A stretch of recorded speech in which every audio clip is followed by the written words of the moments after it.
अस्सलामु अलैकुम वरहमतुल्लाहि वबरकातुह। अल्हम्दुलिल्लाहि वहदा वस्सलातु वस्सलामु अला मन ला नबिय्य बअदह, अम्मा बाद। फ़क़द क़ाल अल्लाहु तबारक व तआला फ़ी कलामिहिल मजीद वल फ़ुरक़ानिल हमीद,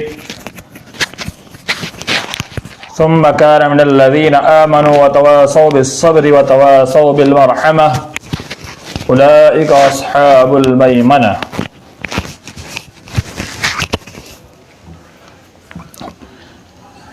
वक़ाल नबी सल्लल्लाहु अलैहि वसल्लम, इन्नमा यरहमुल्लाहु मिन इबादिहिर रहमा। सही बुखारी। मोहतरम सामईन, मिनहाजुल मुस्लिम का दर्स मुसलसल कई महीनों से चल रहा है और आज 49 यानी 49 नंबर का दर्स आपके सामने पेश करने जा रहा हूँ।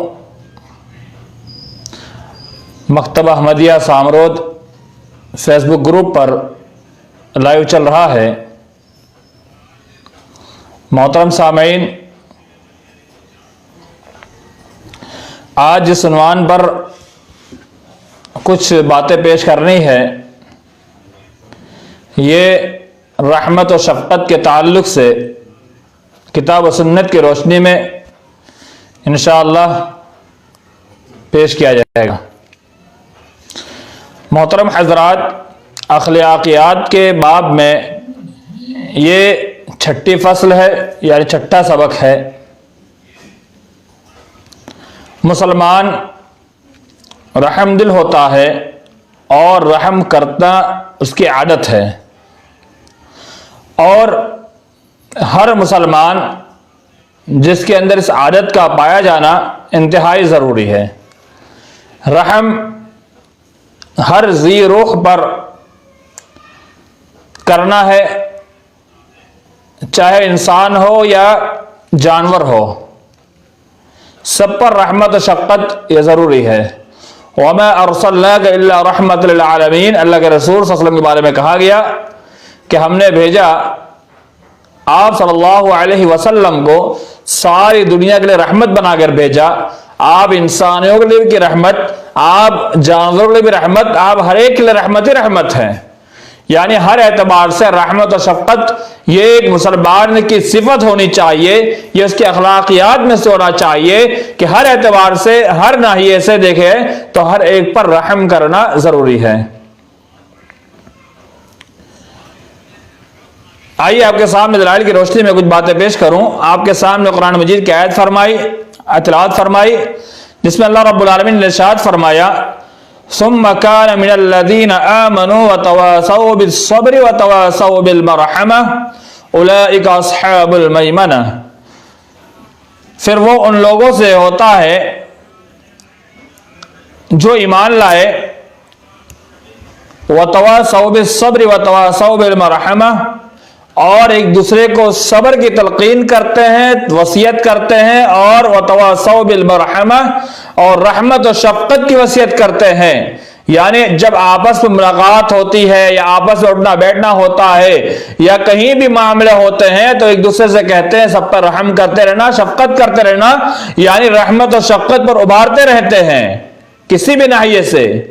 शौहर का अपनी बीवी को, बीवी का अपने शौहर को, बाप का अपने बेटे को, बेटे का अपने बाप को, एक दूसरे को उभारना, या फिर किसी मुकर्रिर का अपने अवाम को, किसी बड़े का अपने मातहत रहने वालों को, अमीर जिम्मेदार का अपने रियाया को, एक नाजिम और सेक्रेटरी या जो भी हो उसकी जिम्मेदारी बनती है कि अपने मातहतों को रहमत और शफ़क़त पर उभारते रहे, वसीयत करते रहे, बतलाते रहे। ये एक मोमिन का सेवा है, मोमिन के कारनामे हैं।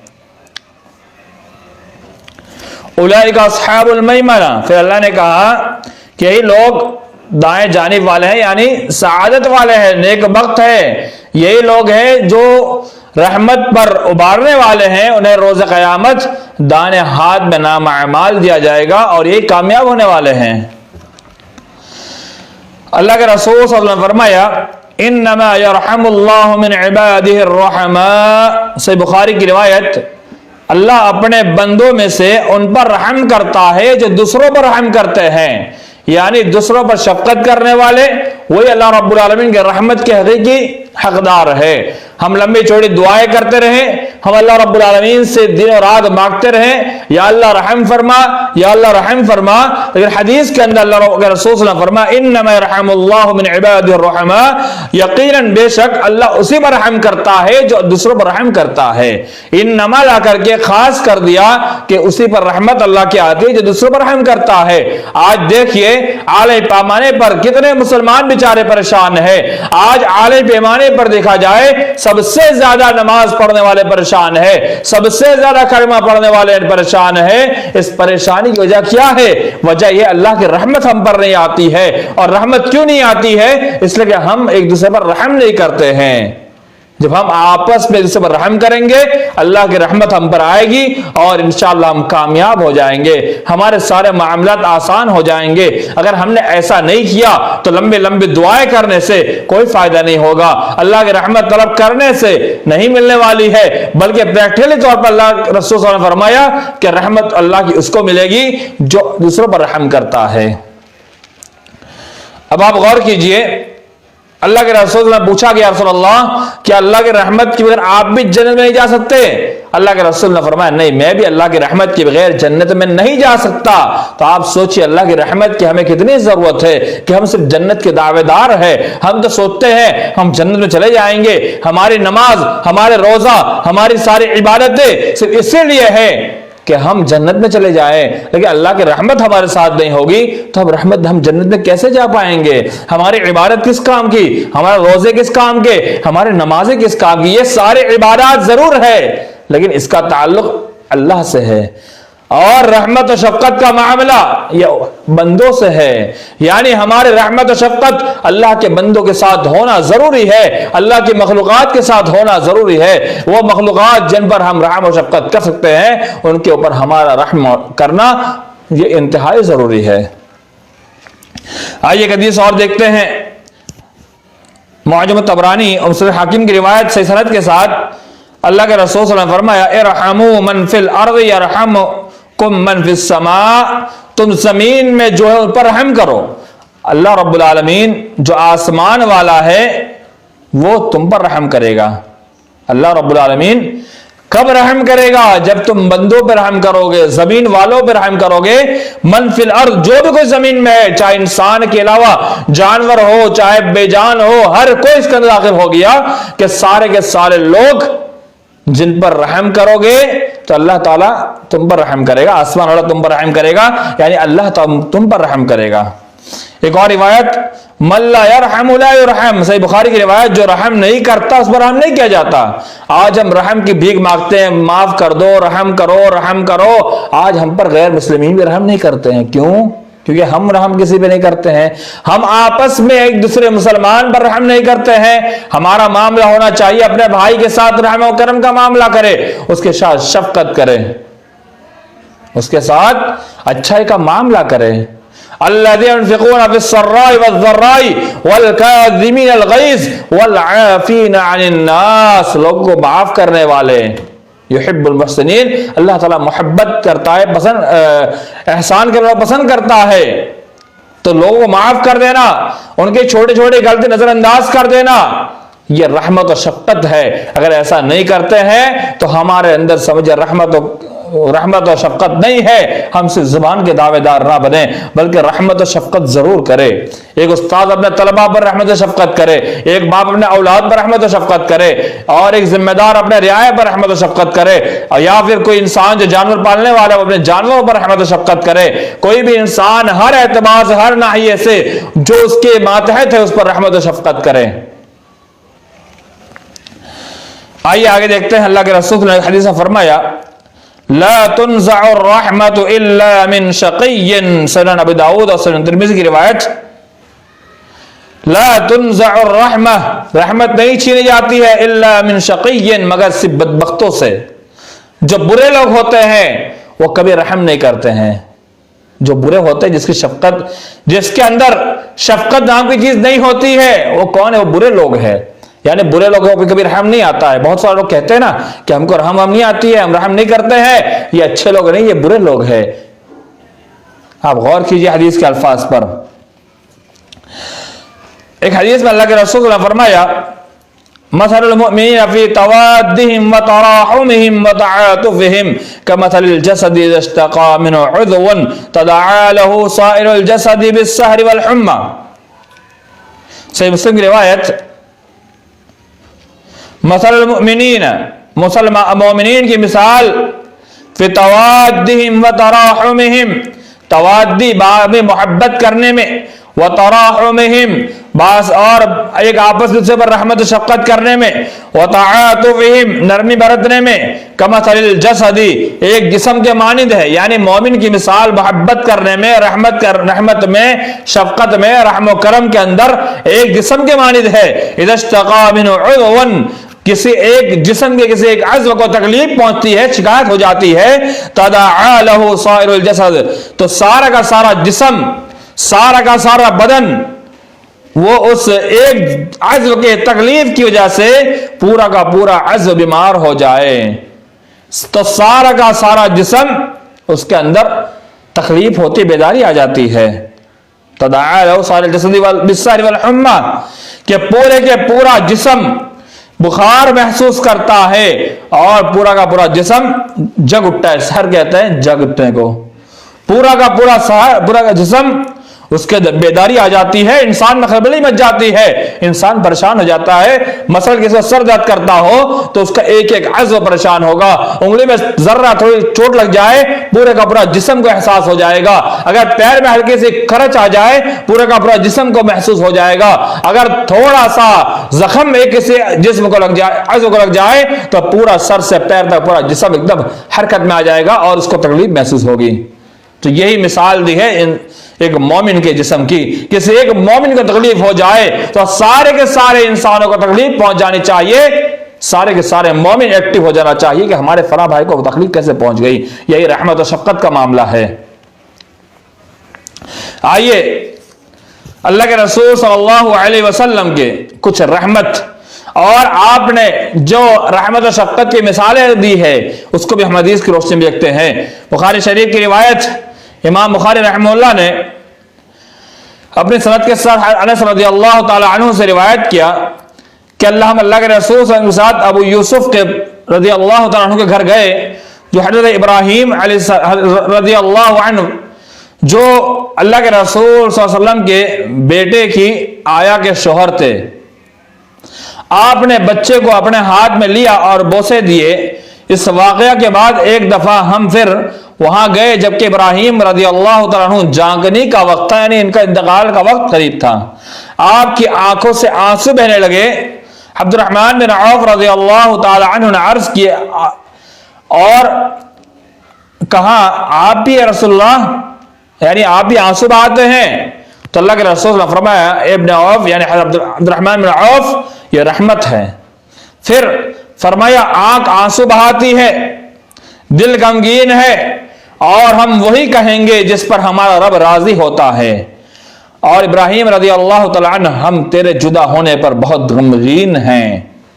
रसूलुल्लाह सल्लल्लाहु अलैहि वसल्लम का अपने फर्जन को देखने जाना, जबकि वो दूध पिलाने वाली के पास था, उसको बोसे देना और चुमना और फिर जांकने की हालत में उसकी इयादत के लिए दोबारा जाना और गम के आंसू बहाना, ये सब कुछ दिल में एक रहमत और शफकत का मामला जिसका पूरा का पूरा नक्शा था। इस हदीस से क्या मालूम हुआ कि एक बाप की अपने बेटे के तय कितनी शफकत और मोहब्बत होनी चाहिए। इतनी मोहब्बत, इतनी शफकत कि उसकी एक एक तकलीफ बाप को उसके जिस्म के अंदर खून गर्म कर दे। बहुत सारे बाप बेचारे ऐसे होते हैं जो अपने बेटों पर शफकत नहीं करते। अपने एक बेटे से शफकत, दूसरे से नादानी में उसको वैसे छोड़ दे, उस पर रहम और शफकत का मामला नहीं करते हैं। सारी की सारी औलाद आपकी औलाद है, उसके साथ रहमत और शफकत का मामला होना जरूरी है।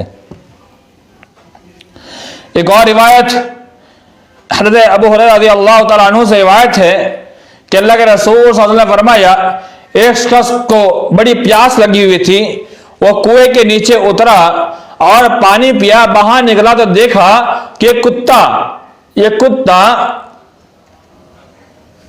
जो प्यास के मारे परेशान था और मट्टी का जो गीली मट्टी थी कुएं के आसपास पानी गिरने की वजह से पानी मट्टी गीली हो जाती है, तो मट्टी के अंदर मुंह मारता ताकि कुछ तरी उसके मुंह में आ जाए और प्यास बुझा दे, लेकिन उससे प्यास बुझने वाली नहीं थी। उस आदमी ने देखा कि कुत्ता इतना परेशान है, जैसे मैं परेशान था पानी से पहले वैसे कुत्ता परेशान है, मुझे इसका हल निकालना चाहिए।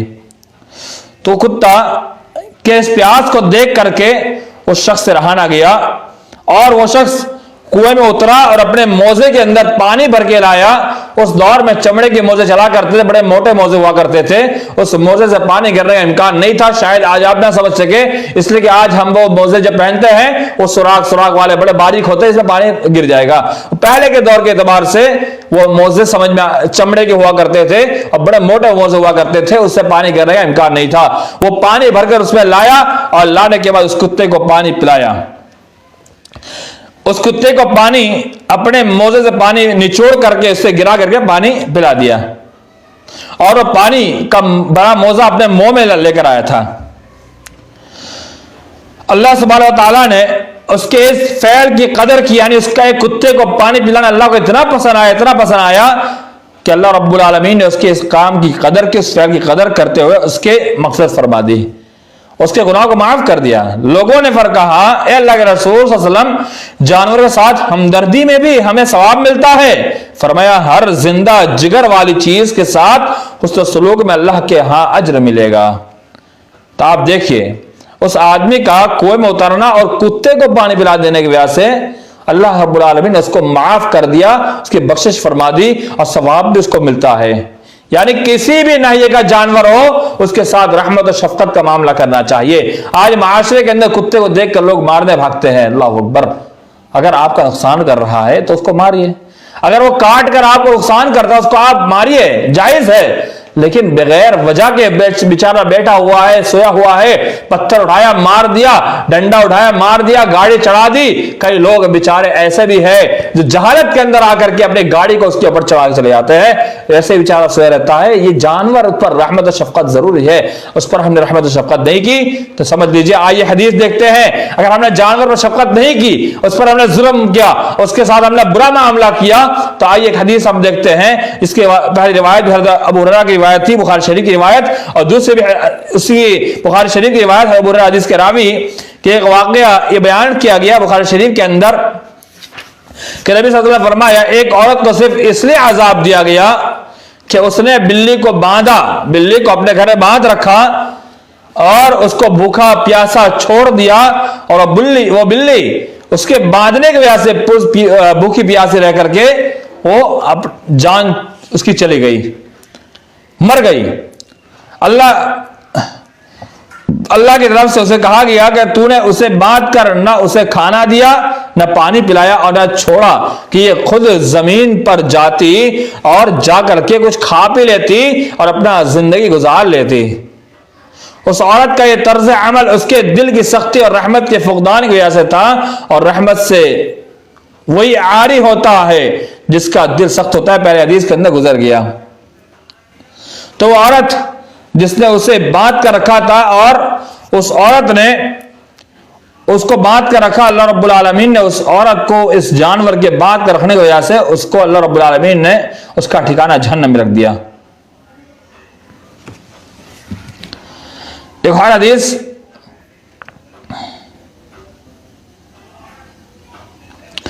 इमाम बुखारी रहमतुल्लाह ने इस हदीस को भी नकल किया।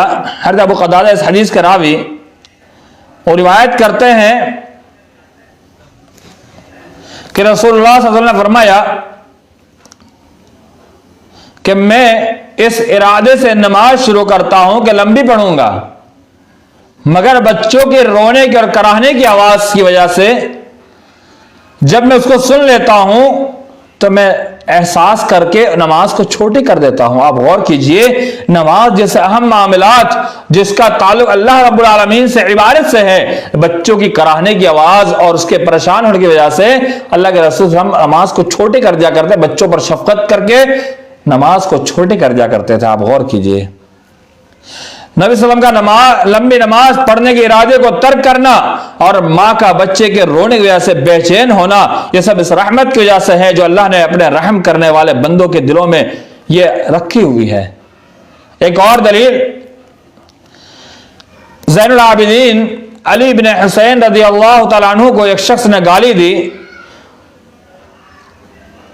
खुद्दाम उसको मारने के लिए दौड़े तो उन्होंने उनको रहम के जज्बे के तहत मना कर दिया, यानी हज़रत अली रज़ी अल्लाह तआला को रहम आ गया, मना कर दिया और फरमाया मैं तो उससे भी ज्यादा हूं जितना तू कह रहा है, यानी जितना तू कह रहा है उससे भी बड़ा बुरा हूं बस, और मेरी जो बातें तू नहीं जानता वो उनसे ज्यादा है जो तू जानता है, अगर तुझे उनसे कोई मतलब है तो बयान कर दूं। चुनांचे जब आदमी शर्मिंदा और नादिम हुआ, ज़ैनुल आबिदीन रहमहुल्लाह ने अपनी कमीज उसको उतार कर दे दी और 1000 दिरहम नकद भी दिए। आप गौर कीजिए, गौर कीजिए कितना बड़ा मामला कि जो इंसान उनको बुरा भला कहने वाला उसको माफ कर दिया। वल आफीन अनिन नास, लोगों को माफ कर देना यह भी एक मुहसिन की अलामत है। लोगों को माफ कर देने वाला मोमिन है, लोगों को माफ कर देने वाला वही पक्का सच्चा मुसलमान है। थोड़ी थोड़ी बात में बदला लेने की आग में इंसान झुलसता है, और माहिरीन नफ्सियात कहते हैं कि जब इंसान बदला लेने की आग में उजलसता है तो खुद इंसान अपने आप को हलाक और बर्बाद कर लेता है। अगर किसी की जानिब से थोड़ी थोड़ी बात आ जाए तो उसको माफ कर, दरगुजर कर दो, जाओ यार हो गया, जाने दो।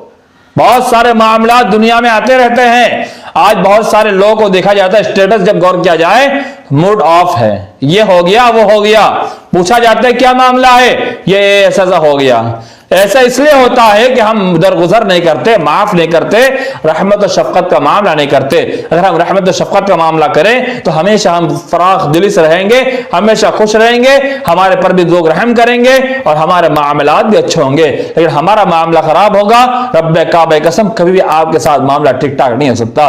तो आज से अहद कर लीजिए कि हर हालत में हम हर किसी के इंसान के ऊपर, हर जानवर के ऊपर हम रहम करम का मामला करेंगे, रहम शफकत का मामला करेंगे, अल्लाह से तौफीक भी तलब करेंगे। अल्लाह रब्बुल आलमीन हम तमाम मुसलमानों को रहमत और शफकत का मामला करने की तौफीक अता फरमाए और इस दुनिया के अंदर हमें इज्जत दे और इस दुनिया के अंदर हमारा बेहतर मकाम हो, और मरने के बाद हमें अल्लाह रब्बुल आलमीन की रहमत से हमें नाउमीदी ना मिले और हम अल्लाह रब्बुल आलमीन की रहमत के तहत आकर के जन्नत फिरदौस में हमें आला मकाम अता फरमाए। आमीन। वस्सलामु अलैकुम व रहमतुल्लाहि व बरकातुहू।